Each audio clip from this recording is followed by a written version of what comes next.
Ça n'a pas été une décision facile à prendre parce que moi, j'ai fait du tout ou rien. C'est-à-dire, j'ai tout abandonné. J'ai pris une mise en disponibilité. Je suis partie à l'étranger.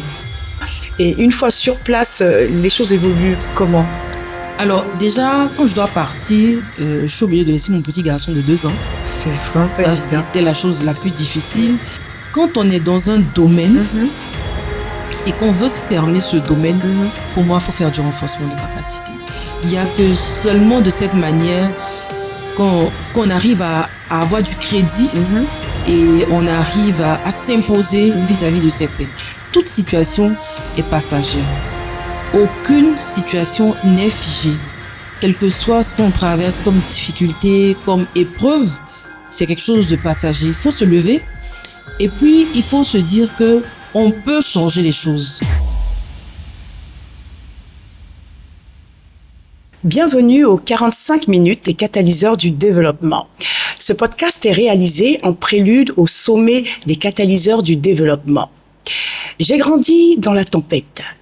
C'est l'histoire de Nelly Tioko. Nelly Tioko est directeur associé chez Expertise Locale dans le domaine du conseil. Je la reçois pour vous.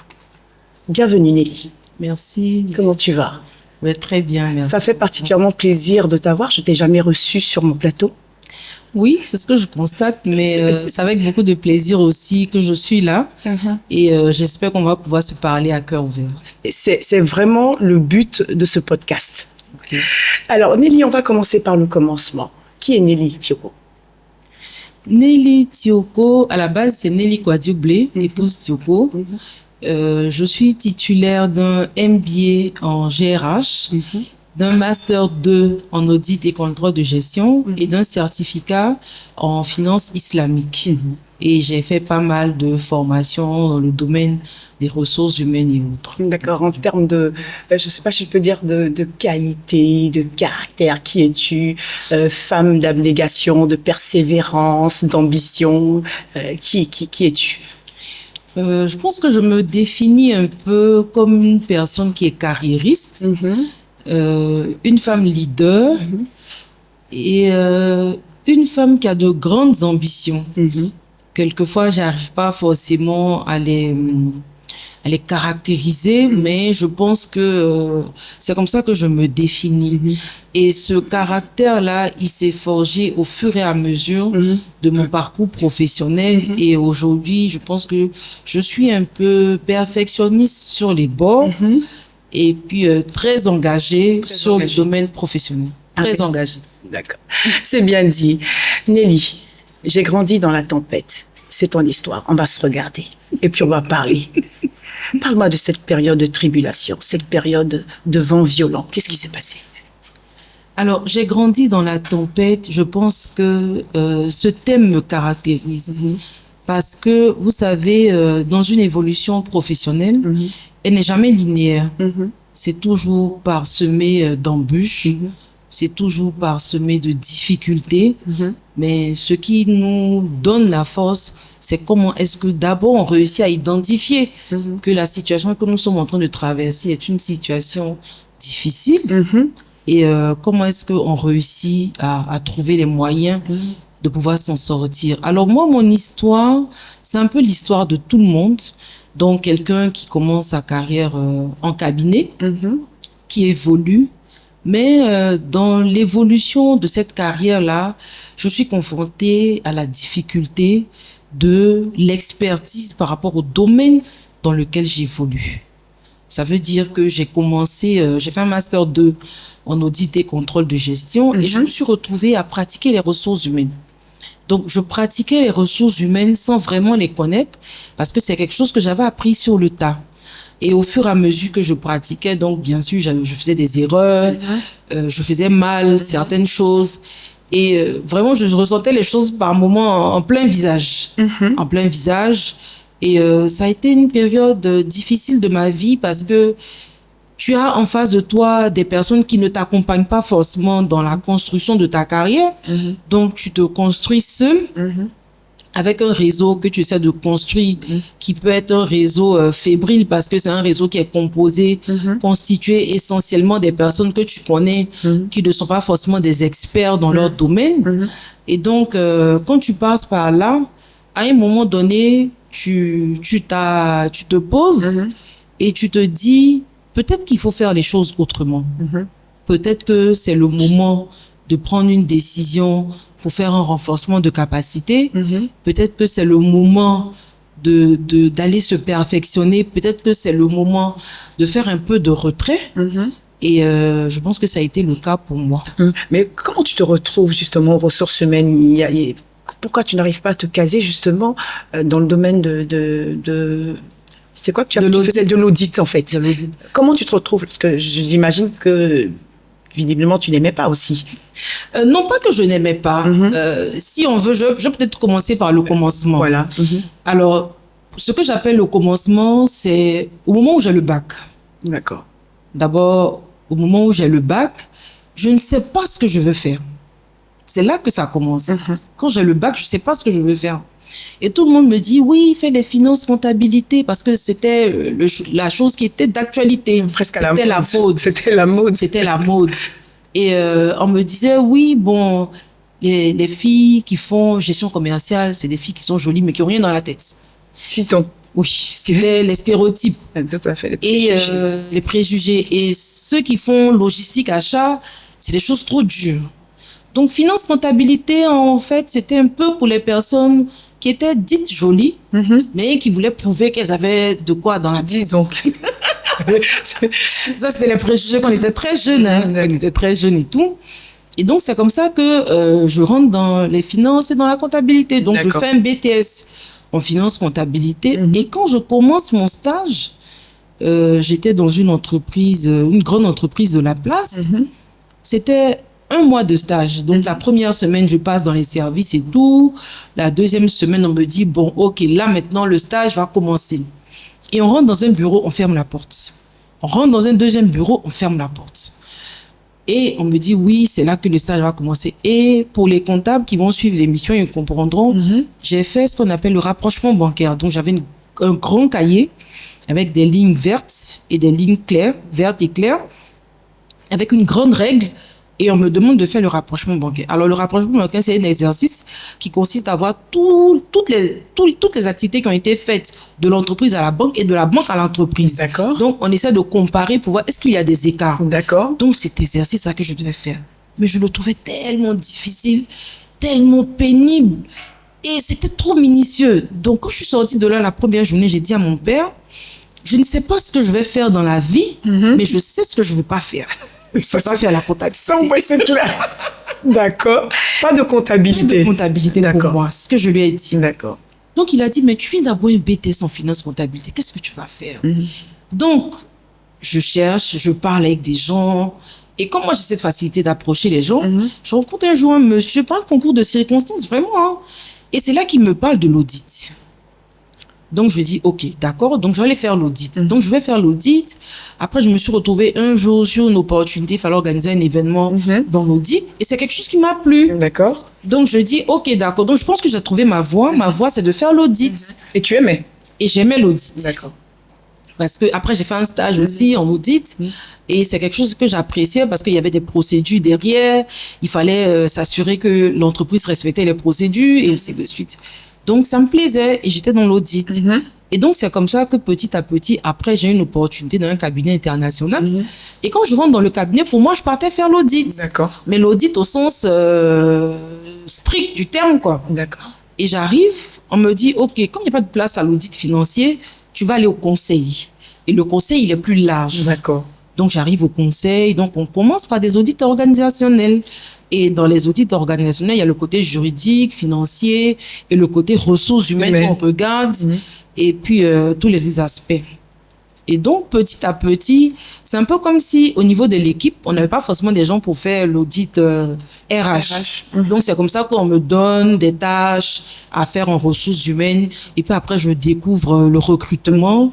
Et donc, je fais du recrutement. Et je vois que c'est quelque chose qui me plaît, c'est quelque chose qui me parle. Et je me retrouvais sans le savoir à donner des conseils aux gens, à donner des orientations, par exemple sur la rédaction de leur CV à mes amis et à des gens autour de moi qui postulaient, mais qui m'appelaient « Ah madame, j'ai déposé mon CV, est-ce que vous avez reçu ?» Donc c'est comme ça que petit à petit, la passion est née. D'accord. Et j'ai eu l'envie d'évoluer vraiment dans le domaine. Au niveau de des ressources humaines. Alors, c'est quoi le problème alors? Alors, le problème, c'est que j'ai pas la qualification. D'accord. C'est quelque chose que j'apprends sur le tas. Et donc, quand tu apprends quelque chose sur le tas, forcément, tu es confronté à des erreurs. C'est clair. Parce que, d'abord, tu connais pas bien les process, tu connais pas bien les choses. Et donc, petit à petit, même si j'avais des supérieurs hiérarchiques qui revoyaient mes copies, mais à un moment donné, c'est un peu comme si, bon, tu sens que tu n'es pas très à l'aise. Parce que tu fais les choses, mais c'est pas trop ça et tout.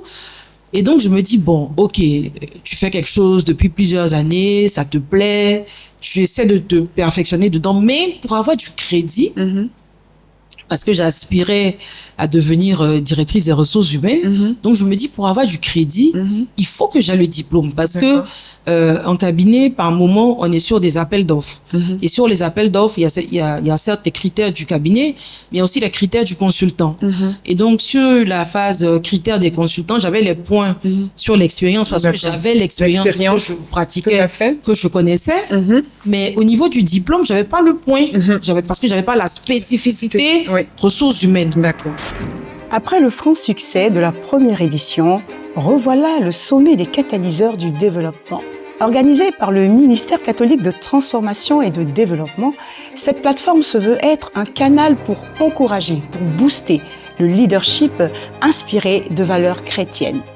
Elle a pour objectif essentiel de faire naître, de faire émerger des leaders capables de relever les défis actuels et surtout de mener des actions de transformation afin d'accélérer leur développement pour devenir ainsi de véritables catalyseurs de développement. Et donc, je me suis dit, ok, c'est peut-être le moment de faire la formation. Mais là, ça a été plus qu'un déclic parce qu'il fallait prendre la décision de se dire, ok, d'accord, je vais me faire former. D'accord. Et ça n'a pas été une décision facile à prendre parce que moi, j'ai fait du tout ou rien. C'est-à-dire, j'ai tout abandonné. J'ai pris une mise en disponibilité. Je suis partie à l'étranger. D'accord. Donc, j'ai laissé famille, donc mari, enfant, travail, pays. Vraiment, j'ai tout abandonné. J'ai coupé avec tout le monde et je suis partie à l'étranger pour aller me faire former. Et quand je suis partie à l'étranger pour aller me faire former, je pense que là où le Seigneur m'a béni, c'est parce que je me suis mise vraiment dans la posture de l'étudiant. C'est-à-dire, j'ai fait fi de toutes ces années d'expérience, j'ai fait fi de toutes mes connaissances et je me suis dit, je considère que je suis une apprenante, je ne connais rien, je fais pour apprendre. D'accord. Voilà. Mais jusque-là, je ne sens pas encore la tempête. Hein. C'est quoi? Quelles ont été les vagues, les secousses? Non, il y a une tempête parce que le moment où je décide de partir de tout laisser, en fait. de tout laisser, voilà. C'est là que la tempête est. C'est-à-dire, pour moi, c'est là que le bateau a déjà chaviré. Non, mais pour moi, le bateau, il a déjà chaviré parce que quand tu es dans une organisation et que tu travailles, mais que on remet en cause le travail que tu fais, par moment, toi-même, tu sens que ce que tu fais, bon, est-ce que je le fais bien?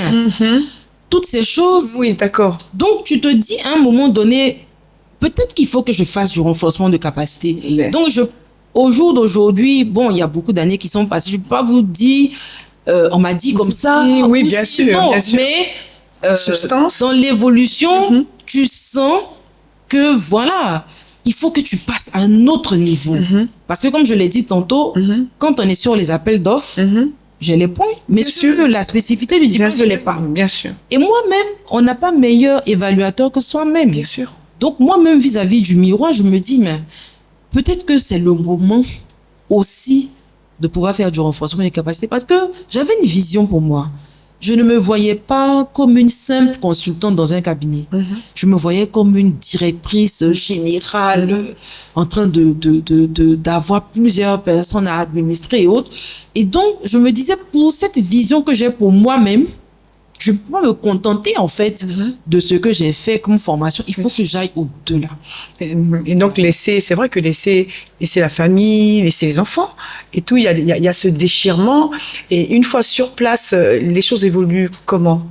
Alors, déjà, quand je dois partir, je suis obligée de laisser mon petit garçon de 2 ans. C'est vraiment pas Ça, évident. c'était la chose la plus difficile. Ma fille, elle avait, je crois, 4-5 ans quand je partais. Mais chaque soir, je pleurais.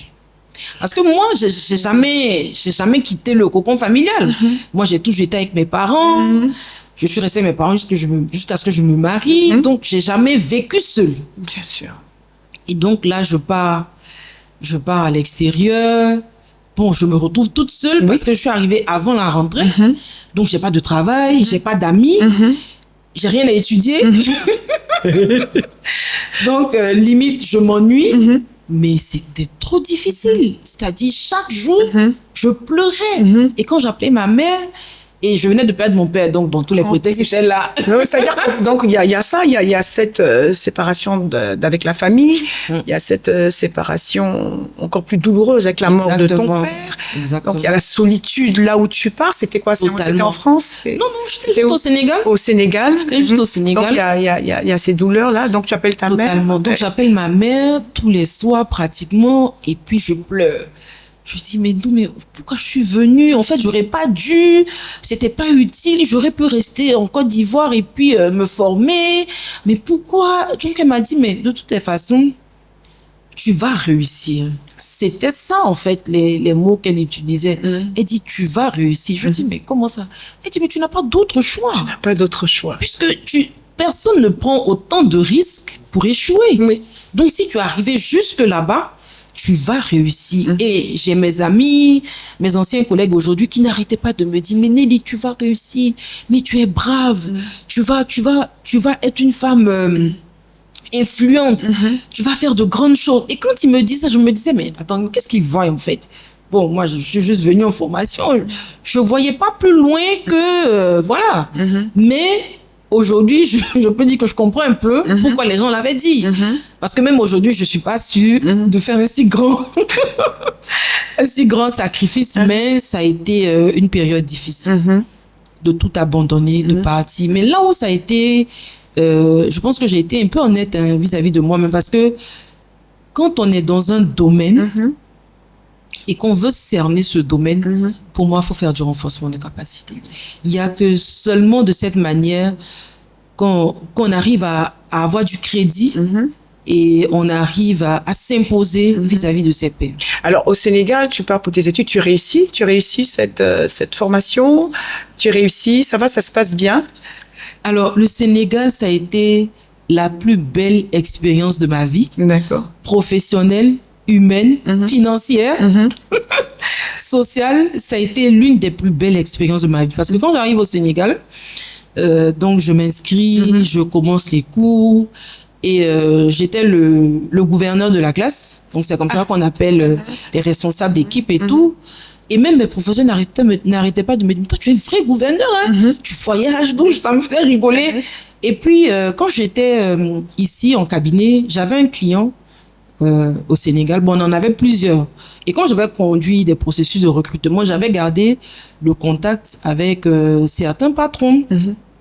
Et j'en ai contacté certains là-bas pour leur dire que j'étais là pour quelque temps et tout. Et il y a un qui m'appelait un jour pour me dire, on a une opportunité pour un poste de responsable ressources humaines groupe avec rang de directeur ressources humaines. Et donc, on souhaite que tu viennes occuper ce poste pendant 1 an. Donc, je suis allée dans le groupe, c'est le groupe bancaire islamique. Je suis allée dans le groupe et en dessous de moi, j'avais 4 filiales, donc j'avais 4 DRH. Donc, j'avais la filiale de la Mauritanie, du Niger, de la Guinée et du Sénégal. Donc, j'avais 4 filiales. En dessous, j'avais près de 2000 collaborateurs et j'avais jamais fait ça avant. Donc, j'arrive sur cette opportunité et je veux dire, le Seigneur m'a tellement béni justement que on me propose l'opportunité et on aménage les horaires pour moi. Donc, je commence le matin à 9h et je finis à 15h. Parce que j'avais les cours le soir de 17h à 20h. Donc, je dis, ça a été une expérience extraordinaire. Extraordinaire. Et donc, j'arrive sur le poste, naturellement, que je connais pas. Et donc, je me dis, waouh, ok, donc j'ai cette opportunité, je commence par quoi? Et comme je suis dans une école où j'apprends les ressources humaines, mais que j'avais déjà pratiqué, je me dis, ok, là, je me réfère à mes profs qui vont m'aider dans mon intégration. Donc, c'est ce que je fais.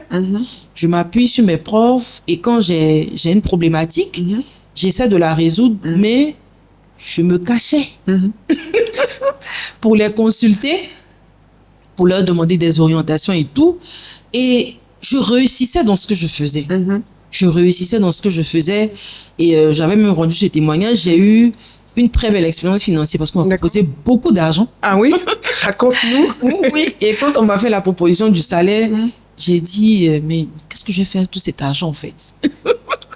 Parce que d'où je venais, j'avais pas ça. J'étais à 7 chiffres, mais multiplié quoi. Waouh. Et ça a été vraiment une très, très, très belle expérience professionnelle.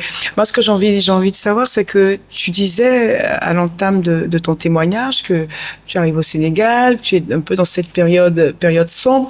Alors, je veux savoir justement quel a été ce déclic-là qui a fait bouger les choses. Il y a eu quelque chose entre-temps qui a fait bouger les choses?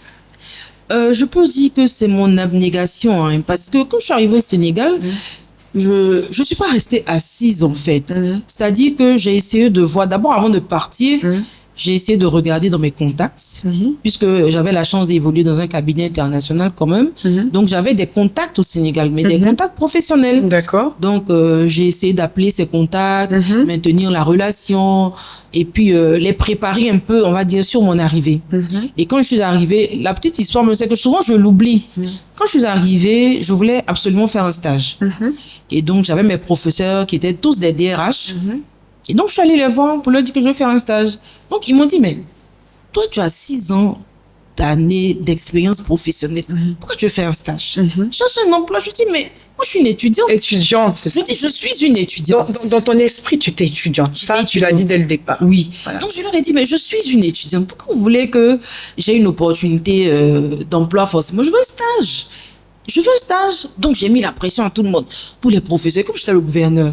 Ils ont dit, pouvez, on a compris, on va te trouver le stage. Et chaque jour, j'étais dans leur téléphone. J'insistais, je mettais la pression. L'abnégation. Et vraiment, je leur mettais la pression. Donc, il y a je ne sais pas si je peux citer le nom de l'entreprise, Bolloré, à l'époque, qui est STL, qui m'a dit, ok, d'accord, donc viens faire le stage. Et quand j'ai commencé le stage là-bas, j'ai même pas fait une semaine qu'on m'appelait dans le groupe bancaire, en fait, pour devenir la responsable ressources humaines. D'accord. Et ça, c'est au Sénégal? Oui, toujours au Sénégal. On va faire un petit retour en Côte d'Ivoire. Exactement. Je suis revenue. À partir de quel moment tu pars du Sénégal, sur quelle base tu pars et comment ça se passe jusqu'à ce que tu reviennes? Alors, je finis ma formation, je finis de rédiger mon mémoire et tout. Et puis, mon contrat de travail là-bas arrive à terme aussi. D'accord. Donc, c'était pas encore arrivé à terme, mais je négocie parce que, je dois rentrer en Côte d'Ivoire. J'avais pris une mise en disponibilité pour revenir dans le cabinet parce que je me suis dit, je pars, je sais pas trop. Donc, je négocie pour revenir dans le cabinet. Donc, je reviens en cabinet et je continue même de faire des missions au Sénégal. Et donc, je suis dans le cabinet, mais je me dis, aujourd'hui, j'ai une nouvelle approche de la vie professionnelle. Exactement. J'ai une nouvelle expérience, je vois les choses autrement. Et du coup, je me voyais surqualifiée, en fait, pour ma position. Oui. Je me voyais surqualifiée pour ma position. Et donc, j'étais dans cet environnement, mais comme quelqu'un disait, j'étais plus là. J'étais plus là. Donc, je cherchais des opportunités, jusqu'à ce que j'ai une opportunité de travail ici. D'accord. Et donc, je quitte le cabinet et je vais dans mon opportunité de travail. Et c'est une très belle expérience aussi là-bas. D'accord. Ça se passe très bien, mais sauf qu'à un moment donné, je rencontre des difficultés avec le top management. D'accord. Mais des difficultés par rapport à, on va dire, ma vision que j'ai de la gestion des ressources humaines. Aujourd'hui, j'ai un peu un rôle de top manager, donc je comprends un peu plus peut-être la position de mon ancien patron. Mais ce que je veux dire par là, c'est que j'avais une vision de la gestion des ressources humaines. Pour moi, le capital humain, c'est le capital le plus important d'une organisation. Et donc, il doit avoir une certaine manière de le gérer, en fait. Et donc, je trouvais par exemple que mon ancien DG, il avait une approche que je ne partageais pas. Il y avait pas mal de choses sur lesquelles on n'était plus alignés à un certain moment. D'accord. Et je décide de partir. Je décide de partir de là-bas. Et comme c'est bizarre, mais j'arrive toujours à rebondir. Donc, parce que moi, j'ai toujours des contacts. C'est bizarre, mais j'ai toujours des opportunités, en fait. Et comme à la base, je suis consultante, donc j'ai toujours ce truc, en fait. Je faisais du conseil et tout. Et puis, à un moment donné, j'ai un ancien client, expertise locale, qui m'appelle, qui me dit, oui, je travaillais en fait avec eux. J'ai toujours travaillé avec eux, en vrai. J'ai toujours travaillé avec eux. Et à un moment donné, ils me disent, ah, mais nous, puisque maintenant tu n'es plus rattaché quelque part, nous, on souhaite que tu viennes et que tu sois totalement rattaché à nous. Donc, on regarde les conditions, comment ça se passe et tout. Et puis, j'accepte cette opportunité. Et donc, je prends en main le cabinet que je porte avec aujourd'hui toutes les activités en lien avec les ressources humaines que je gère, une grande communauté derrière que je pilote. Et je pense que je m'épanouis. Et ça fait combien d'années que tu es dans cette entreprise? Alors, ça fait depuis 2021, donc 4 ans. Mais depuis 2017, je travaille avec eux. J'ai toujours travaillé avec eux. Donc, ça s'est jamais arrêté, en fait. Donc, souvent, quand on se taquine, je dis, ça fait 4 ans que je suis là. On dit, non, mais ça fait depuis 2017, quoi. Quand même, quoi. Donc, on a toujours travaillé ensemble. Et je pense que cette relation-là devait aboutir, en fait.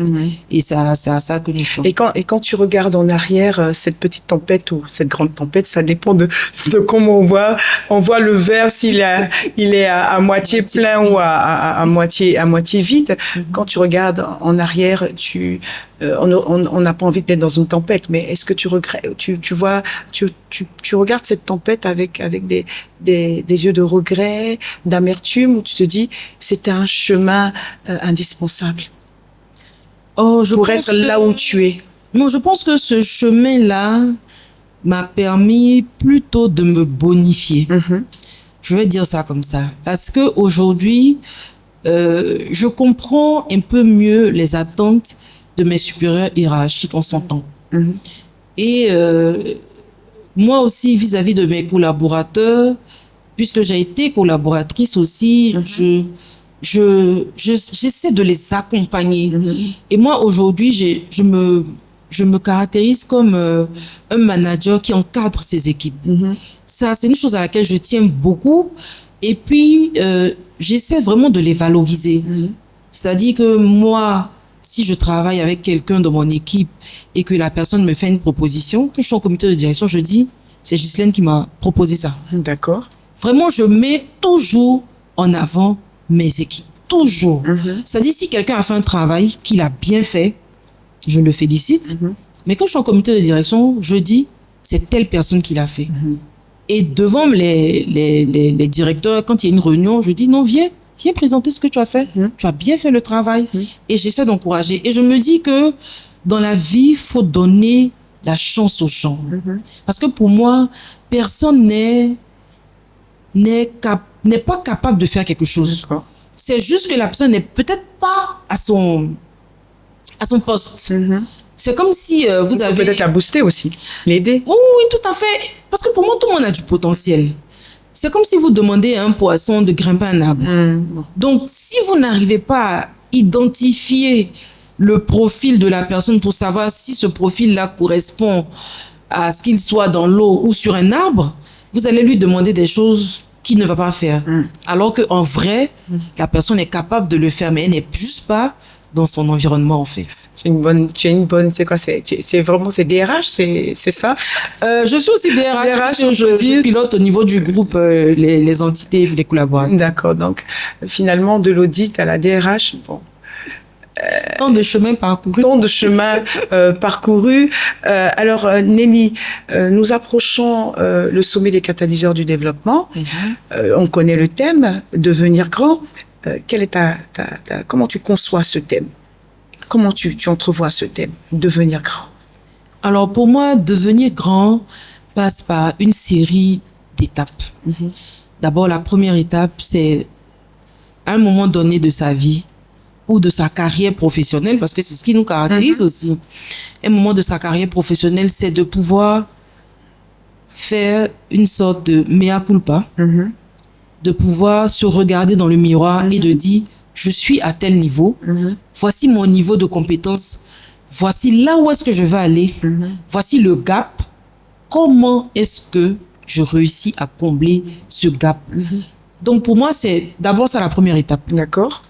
La deuxième étape, c'est de pouvoir parler à tout le monde. C'est-à-dire que si je veux faire de l'informatique, faut pas que je garde ça limite de mon cœur, quoi. C'est-à-dire, même si j'ai un oncle qui n'a rien à voir avec le domaine, je lui en parle. Des amis, je leur en parle. Quand je me retrouve quelque part, il faut que je manifeste cette envie d'apprentissage, cette envie de connaissance dans le domaine et ainsi de suite. Il faut en parler. Plus on en parle, plus on a la chance de rencontrer des gens qui peuvent nous aider, qui peuvent nous orienter. Moi, quand je voulais faire ma formation en ressources humaines, je voulais faire en Côte d'Ivoire. Dans mon esprit, dans ma tête, je voulais faire en Côte d'Ivoire. Mes ressources aussi, hein. Je voulais faire en Côte d'Ivoire. C'est important aussi Exactement. d'en tenir compte. Je voulais faire en Côte d'Ivoire. Et j'ai un de mes managers qui m'a dit, mais tu as toujours étudié en Côte d'Ivoire. Aujourd'hui, tu travailles dans un cabinet international. Pourquoi tu fais pas ta formation à l'étranger pour donner un cachet particulier à la chose? Et quand il a dit ça, ça fait tilt dans mon esprit. Je dis, mais oui, pourquoi pas? Pourquoi j'irais pas à l'international? Et à l'époque, je voulais partir en France, mais je voulais surtout aller dans un format d'échange parce que dans le cabinet où j'étais, il y avait cette possibilité de le faire. Et quand on avait regardé là-bas, il me proposait 3 mois. Donc, mon manager à l'époque m'a dit, mais 3 mois, c'est pas intéressant pour toi, Nelly, toi, tu vas pour au moins 1 an. Donc, c'est comme ça que je suis allée au Sénégal. J'ai pris d'abord 1 semaine, je suis allée regarder les écoles dans lesquelles je voulais partir. J'ai rencontré des gens, j'ai parlé avec eux. C'est pour ça l'étape de parler avec des gens, oser, de discuter, qui vont te permettre d'ouvrir un peu plus ton esprit. C'est une étape qui est très importante. L'apprentissage et puis l'audace. Exactement. D'accord. Et comment tu vois le côté matériel? Parce qu'en général, quand on dit devenir grand, on voit l'argent, on voit le matériel, on voit... C'est ça, c'est pas ça, hein? Non, c'est bien plus que ça. C'est bien plus que ça. Pour moi, devenir grand passe par un processus. Et même à ce niveau, les gens dehors peuvent dire tu es grand. Oui, justement. Mais toi, de ta position, tu te dis non, je veux franchir encore certaines étapes. Donc, je ne suis pas encore arrivé au cap où est-ce que je veux franchir. Donc, pour moi, devenir grand, c'est un processus qui ne s'arrête pas. Parce que de ma position, si je veux devenir président de la République, je suis pas encore grand. Alors qu'on me voit, on me dit, ah, mais tu es associé, tu es quelque part, tu es bien, tu as de la visibilité. Mais non, mais moi, je veux devenir président de la République. Donc, je suis même pas encore arrivé à mon objectif. Donc, je suis pas encore grand. Donc, pour moi, devenir grand, c'est pas les ressources financières. C'est plutôt ce que je vais acquérir comme connaissance, comme compétence, et puis comme réseau relationnel qui va me permettre de devenir grand. Alors, moi, justement, j'allais te poser la question sur la base de ce que tu as défini, des critères de définition de devenir grand. Est-ce que, humblement, on pourrait dire que tu es grande? Parce que, tu disais tout à l'heure, si je veux devenir président de la République, je suis pas encore président de la République, donc je ne suis pas grande, c'est relatif. Voilà, est-ce que devenir grand, c'est forcément être ministre ou président de la République? Peut-être pas. Est-ce que, avec le parcours que tu as connu, le parcours professionnel, toute cette persévérance que tu as eue, cette abnégation, cet esprit d'ambition, est-ce que humblement tu n'es pas grande? Oh, je préfère laisser les gens le dire. Mais je pense que j'ai grandi. D'accord. Je préfère laisser les gens dire que je suis devenue grande ou pas, mais moi, j'ai grandi. Tu as grandi. J'ai beaucoup grandi, beaucoup. Dire que tu es grande, ce serait peut-être te lancer des fleurs, tu penses. Donc, tu vas dire simplement que tu as grandi. J'ai grandi. Et tu as encore du chemin à faire. Exactement. Parce que avant, il y a certaines personnes que je ne pouvais pas forcément approcher. Il y a certaines personnes à qui je ne pouvais pas parler. Mais aujourd'hui, je prends mon téléphone, je leur envoie un WhatsApp. Ça aussi, c'est être grand, c'est devenir grand. J'ai grandi. Tu as grandi. Alors, Nelly, il y a sûrement des personnes qui, comme toi, en son temps, sont passées par, ou passent actuellement par des moments difficiles, des périodes compliquées, des personnes qui sont effondrées, qui n'y croient plus. J'aimerais bien que tu regardes cette caméra-là et que tu leur dises quelque chose par rapport à ton expérience passée. D'accord. Déjà, si vous êtes dans une situation que vous traversez, qui est une situation dite difficile, il faut vous relever. Il faut vous relever et il faut savoir que toute situation est passagère. Aucune situation n'est figée. Quel que soit ce qu'on traverse comme difficulté, comme épreuve, c'est quelque chose de passager. Il faut se lever et puis il faut se dire que on peut changer les choses. Les personnes que nous avons en face de nous qui ont des parcours exceptionnels sont des hommes comme nous en fait. Tout à fait. Donc il faut se lever. Pour moi, se lever, c'est parler aux gens.